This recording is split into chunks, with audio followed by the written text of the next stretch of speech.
মার্চের প্রথম সপ্তাহে সিএ, লোকসভা ভোট ঘোষণার আগে দেশ জুড়ে সিএ লাগু, খবর কেন্দ্রীয় স্বরাষ্ট্র মন্ত্রক সূত্রে। মার্চের প্রথম সপ্তাহে সিএ লাগুর বিজ্ঞপ্তি জারি হতে পারে। প্রসঙ্গত, চলতি মাসের শুরুতেই কেন্দ্রীয় স্বরাষ্ট্রমন্ত্রী অমিত শাহ তিনি জানিয়েছিলেন লোকসভা নির্বাচনের আগে দেশে সংশোধিত নাগরিকত্ব আইন কার্যকর হবে। শুধু তাই নয়, শাহ এও বলেছিলেন যে শীঘ্রই সিএ কার্যকরের বিষয়ে বিজ্ঞপ্তি জারি হয়ে যাবে। অর্থাৎ মার্চের প্রথম সপ্তাহে সিএ হবে এবং ভোটের আগে মোদির মাস্টার স্ট্রোক। আর এই নিয়ে আমাদের সিনিয়র এডিটর ময়ূখ রঞ্জন ঘোষ তিনি কথা বলেছেন কেন্দ্রীয় প্রতিমন্ত্রী শান্তনু ঠাকুরের সঙ্গে। একান্ত সাক্ষাৎকারে তিনি কি জানিয়েছেন শুনবো আমরা।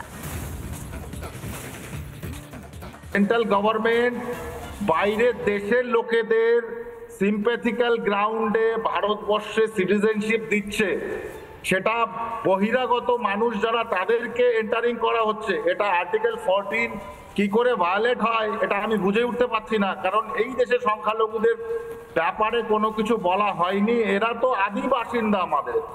কিন্তু মেন যে বিষয় হচ্ছে যে এখানে যে পয়েন্টটা রাখা হয়েছে আমাদের সিএতে, যে যারা পাকিস্তান, আফগানিস্তান এবং বাংলাদেশ থেকে যারা ধর্মীয় কারণে নিপীড়িত হয়ে এসছে তাদেরকে এই ভারতবর্ষের নাগরিকত্ব দেবার আইন, এটা কারো আইন ছিনিয়ে নেওয়ার নয়।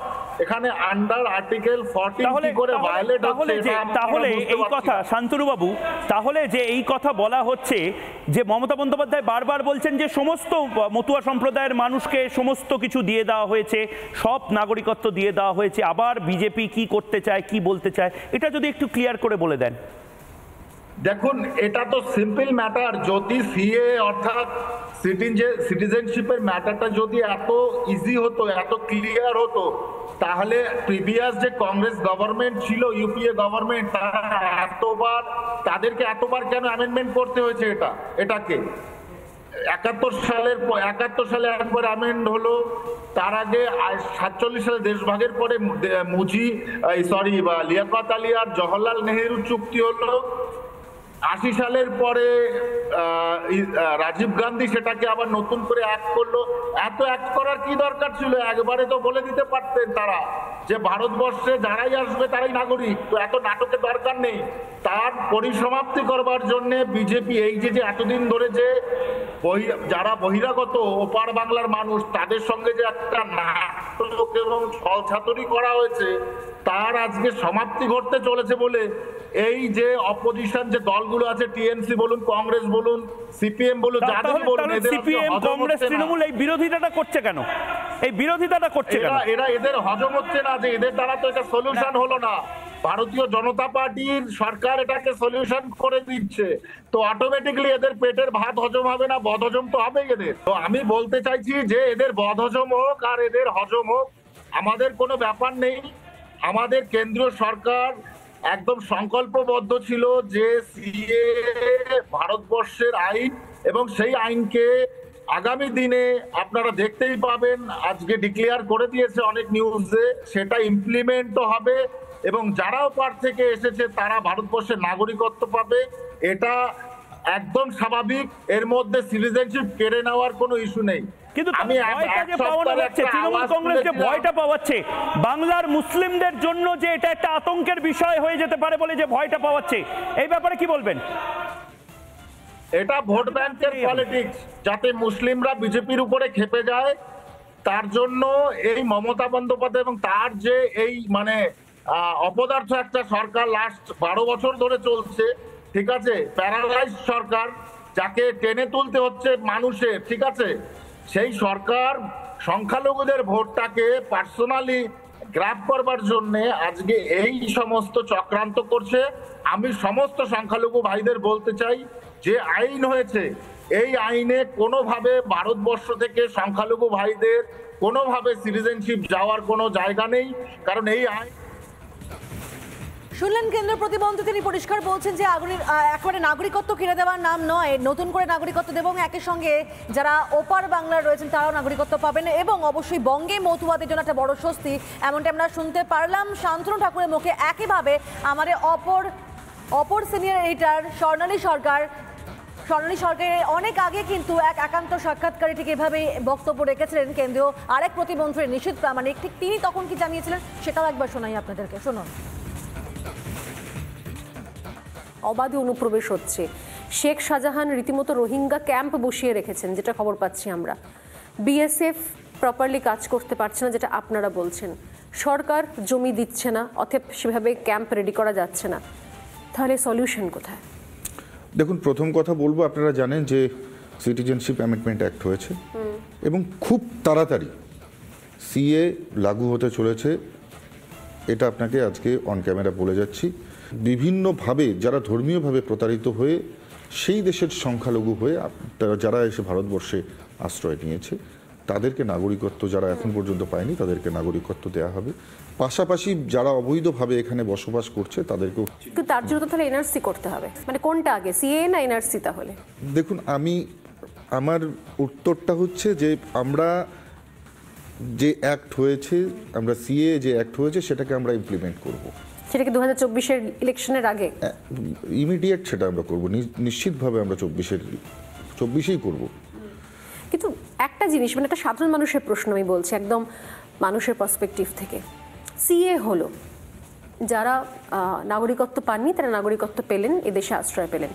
এনআরসিও হলো, যারা অবৈধ অনুপ্রবেশকারী তারা কাগজ দেখাতে পারলেন না, তারা দেশ থেকে বেরিয়ে গেলেন।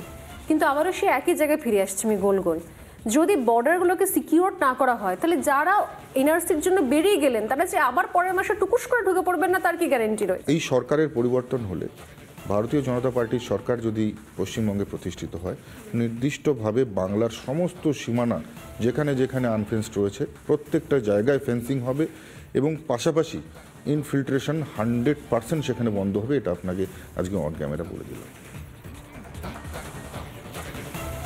কেন্দ্রীয় নেতৃত্ব প্রত্যেকের মুখেই অনেক আগে থেকে কিন্তু এই একই বক্তব্য শোনা গিয়েছে যে লোকসভা নির্বাচনের আগে সিএ হবে, এবং সেখানে এবার জানা যাচ্ছে যে মার্চের প্রথম সপ্তাহে সিএ হবে। আর এ নিয়ে এ রাজ্যের বিজেপি রাজ্য সভাপতি একই সঙ্গে বিজেপি নেতা জ্যোতির্ময় করবেন তথাগত রায়, তিনি কি বলছেন আমরা শুনবো, এবং শুনবো সুকান্ত মজুমদার অর্থাৎ বিজেপি রাজ্য সভাপতি, তিনি বা কি বলছেন।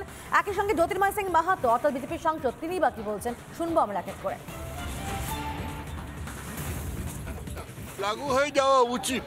আমরা অধীর আগ্রহে বহুদিন ধরে অপেক্ষা করছি, কারণ যারা পূর্ব পাকিস্তান তথা বাংলাদেশ থেকে ইসলামী অত্যাচারে, নির্যাতনে একেবারে ব্যতিব্যস্ত হয়ে ভারতে চলে এসছে, তাদের অন্তত ভারত সরকার এটুকু দিতে পারে এবং সেটা যত তাড়াতাড়ি হয় ততই মঙ্গল। বিজেপির জন্য ওটাতে সিএতে খুব এসে যাবে না। বিজেপির জন্য সাধারণ মানুষের বিজেপির প্রতি যা শুভেচ্ছা আছে তার জোরেই বিজেপি এই নির্বাচনে অসাধারণ ফল করবে। এর জন্য খানিকটা তফাৎ হবে, কিন্তু সেটা প্রধান কারণ নয়। স্বাভাবিকভাবে ভারতবর্ষের লোকসভা এবং রাজ্যসভাতে কোনো আইন যদি পাশ হয় তাহলে পরে তো তা ভারতবর্ষের আইন হয়ে যায়। তো স্বাভাবিকভাবে সেই আইন এখন লাগু হবে এবং তার রুলস রেগুলেশন হবে। এবং আমার মনে হয় মাননীয় প্রধানমন্ত্রী এবং মাননীয় গৃহমন্ত্রীর উপরে আমার পূর্ণ বিশ্বাস আছে। এর আগেও আমি বলেছি, আবার বলছি, এবং সেই জন্য লোকসভা নির্বাচনের আগেই সিএ ঘোষণার, মানে সিএ রুলস যেটা আর কি, সেই রুলস বেরোবে এবং মানুষ শান্তিপূর্ণভাবে যারা উদ্বাস্তু আছেন তার সংখ্যা পশ্চিমবঙ্গে প্রায় 1 কোটির কাছাকাছি আমার যেটা মনে হয়, সেই সংখ্যার মানুষেরা তারা এরপরে এই নরক যন্ত্রণা থেকে মুক্তি পাবে, তারা পার্মানেন্টলি স্থায়ীভাবে ভারতবর্ষের নাগরিক হবে। দেখুন, মাননীয় গৃহমন্ত্রী ঘোষণা করেছেন, অপেক্ষা করুন, সুখবর পাবেন। দেখুন, মাননীয় গৃহমন্ত্রী ঘোষণা করেছেন, অপেক্ষা করুন, সুখবর পাবেন। মন্ত্রী থেকে শুরু করে সাংসদ প্রত্যেকের মুখে একই কথা যে অপেক্ষা করুন, সিএ হবে। যখন প্রধানমন্ত্রী নরেন্দ্র মোদী তিনি ঘোষণা করেছেন সিএ হবে এবং মার্চের প্রথম সপ্তাহে সিএ লাগু হবে, লোকসভা ভোট ঘোষণার আগে দেশে জুড়ে সিএ লাগু হবে। আর এই নিয়ে সিপিআই নেতা সৈকত গিরি এবং একই সঙ্গে আইএসএফ বিধায়ক নওশাদ সিদ্দিকী তিনি কি বলছেন, শুনবো আমরা। আসলে সিএ কে সামনে আনা হচ্ছে এই কারণে, পেট্রোল, ডিজেল, রান্নার গ্যাসের দাম বাড়ছে, নিত্য প্রয়োজনীয় দ্রব্যের আকাশছোঁয়া মূল্যবৃদ্ধি, স্বাধীনতার পর বেকারত্বের শীর্ষস্থানে, ভুকা মানুষের সংখ্যা বাড়ছে, দুবেলা দুমুঠো খেতে পাওয়ার, রোজগার করবার যে মানুষের পরিমাণ, সেই মানুষের পেটে ক্ষুধার জ্বালা, কাজ দিতে পারছে না এই মোদী সরকার। সর্বদিকে চারিদিকে 5 বছরের সমস্ত প্রতিশ্রুতি পূরণে যখন সরকার ব্যর্থ, তখন রাম মন্দির, সিএ, এনআরসি, এনপিআর, জাতপাত, ধর্মের নামে মোদী সরকার ভোটে যেতে চাইছেন। কারণ নরেন্দ্র মোদী সরকার বিলক্ষণ জানেন 5 বছরের পারফরমেন্সে ভোট হলে মোদী দিদি দুজনেই গোয়ারা হারবে। দেখুন, এই সিএটা হচ্ছে ভোট ধরা কল। বিজেপি সিএ লাগু করার নামে ভোট নেবে আর তৃণমূল কংগ্রেস সিএ হতে দেব না বলে ভোট নেবে। এই তৃণমূল কংগ্রেসের আমার মনে হচ্ছে আবার নতুন করে বাইনারি করার চেষ্টা হচ্ছে। সিএ হচ্ছে ভোট ধরা কল, সিএ নিয়ে সুপ্রিম কোর্টে মামলা আছে, নিশ্চিতভাবে সেই মামলায় আমরা জয়ী হব। যে বেশ কিছু অবৈধ পন্থা মনে করছি আমরা, যেটা সিএ ইমপ্লিমেন্ট করার চেষ্টা করছে, এর বিরুদ্ধে আমরা মামলা করেছি, আর সুপ্রিম কোর্টে মামলা আছে, আমরা জয়ী হব। আর এই সিএ লাগু নিয়ে তৃণমূল সাংসদ শান্তনু সেন বা কি বলছেন আমরা শুনবো।